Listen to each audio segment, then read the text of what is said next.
पराशर ऋषि ने कुछ योग बताया अपने किताब में, एंड उनका जो मेजर टाइटल था वो नभास योग था। नभास योग में उन्होंने 38 टाइप के योगों को डिफाइन किया, जिसमें एक आकृति योग बनता है। आकृति योग के अंदर उन्होंने 20 योगों को डिफाइन किया।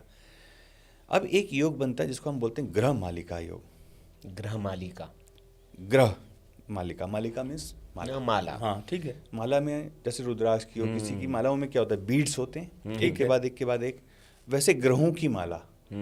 तो जब आपके कुंडली में ग्रहों की माला बन जाए तो वो आपने बना लिया ग्रह मालिका योग। अब ग्रह की माला कैसे बनेगी? जब सारे प्लेनेट एक एक करके एक एक घर में बैठते चले जाएंगे। मान लीजिए मैंने लग्न को पकड़ा, लग्न में मैंने अपने एक प्लेनेट रख दिया, तो लग्न में बैठा, वृषभ में बैठा, मिथुन में बैठा, कैंसर में बैठा, तो 1 2 3 4 5 6 हर 7 ग्रह घर में तो कितने बैठ सकते हैं?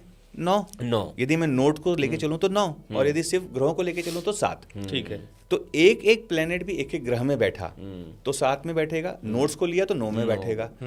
यदि आपकी कुंडली में ऐसा एक योग बन रहा है कि किसी भी लग्न को छोड़ दीजिए, किसी भी घर से स्टार्ट होके किसी भी घर पे सारे प्लेनेट ऑक्यूपाइड है, तो ये एक माला बन गई ग्रहों की।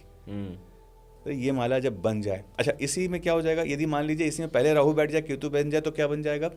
काल सर्प योग। ठीक है। केतु बैठ जा रहा होगा तो काल अमृत अमृत योग है। किसका फॉर्म ये? ग्रह मालिका। ग्रह मालिका। सर पराशर ऋषि कहते हैं कि इससे बड़ा सुंदर करोड़पति अरबपति जो बनने वाला योग है वो ग्रह मालिका योग है, क्योंकि सारे प्लेनेट एक साथ बैठ के काम कर रहे हैं।